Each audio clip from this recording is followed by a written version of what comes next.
bridal wire is the one thing where it's about individuality. I think it's always for me been the ethereal, sophisticated, soft, the veils as a cloud has always been the look. I mean, I don't think ethereal is at any dissonance with glamorous.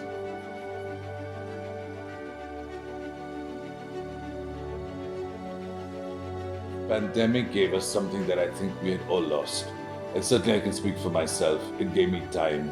It allowed stillness. And so therefore it has affected my fashion direction. I think obviously because of the pandemic and the fact that people have sat at home and really been in track pants and kaftans and very easy clothes, that when they're going to dress up for the summer or they're planning their weddings, the whole sensibility has shifted down a few notches from where it was.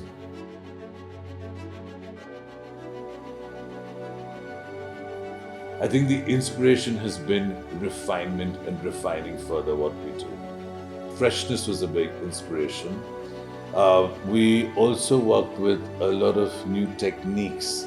So techniques that we had developed or worked with, like the khashida and chicken curry, different staples that we started to fuse together.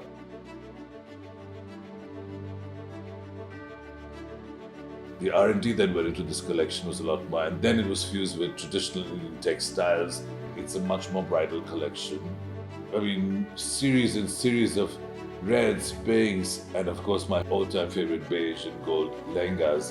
And there's a giant variety of beautifully detailed and fit, and we worked on lightness for a lot of them. It's about high quality, it's about how people feel in the clothes, so they fit. Beautiful bridal or something very heavy can be repurposed if you like, and worn in many different ways.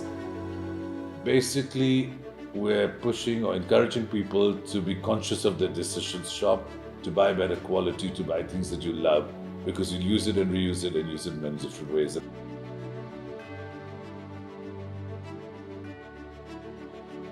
Well, we've got a lot of reds, all shades of softer reds. I like things tea-dipped, so very often things will come in from the diet, we'll tea-dip it. There's a lot of soft pinks, there's a lot of beige, ivory, gold, taupe. Then of course my mad bursts of colors from the prints, which are usually hand-painted to begin with.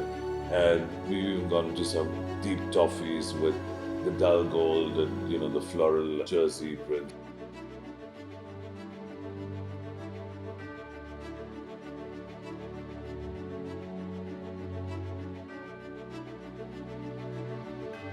I love the draped form. Long before we ever learnt embroidery, both us as a studio and this country, we draped fabric. And that was really the unique fingerprint of Indian fashion. We work with some handloom, I'm working with a lot of silk, organza, sheer silk. We're using new Chanderi cotton checks for the lighter mehendi clothes.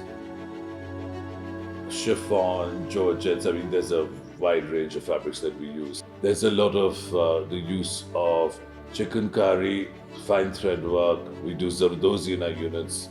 In Farrukhabad, we do fine thread work. In Calcutta, we're working with Rampur for our Gara work. In our own units, we tend to do more complicated silk thread French knot work. We've done laser cutting.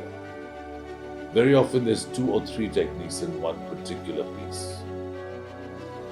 We have a few people who paint exquisitely for us as part of our artwork development. Once the artworks are done, these borders and bodices are hand painted.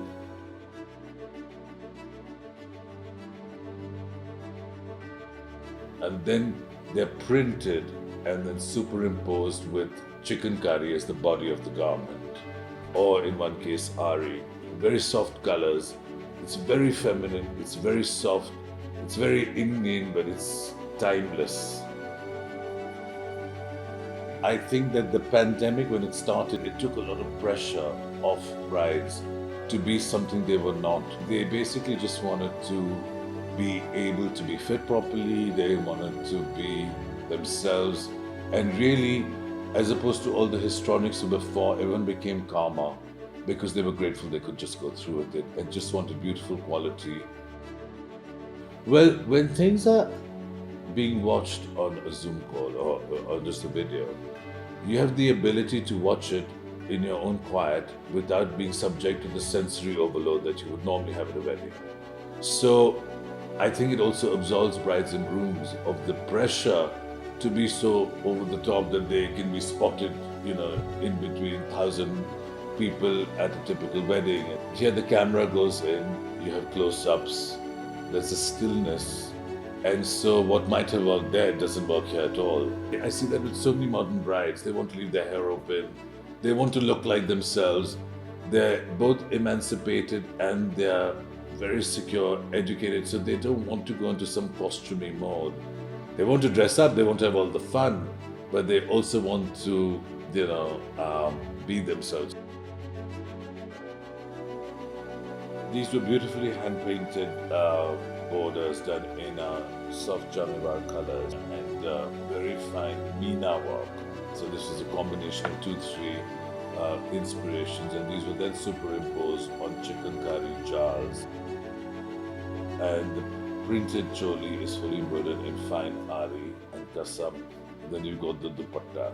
It can easily be worn as a bridal. It could be worn by my mother, it could be worn by a sister, it could be worn anything.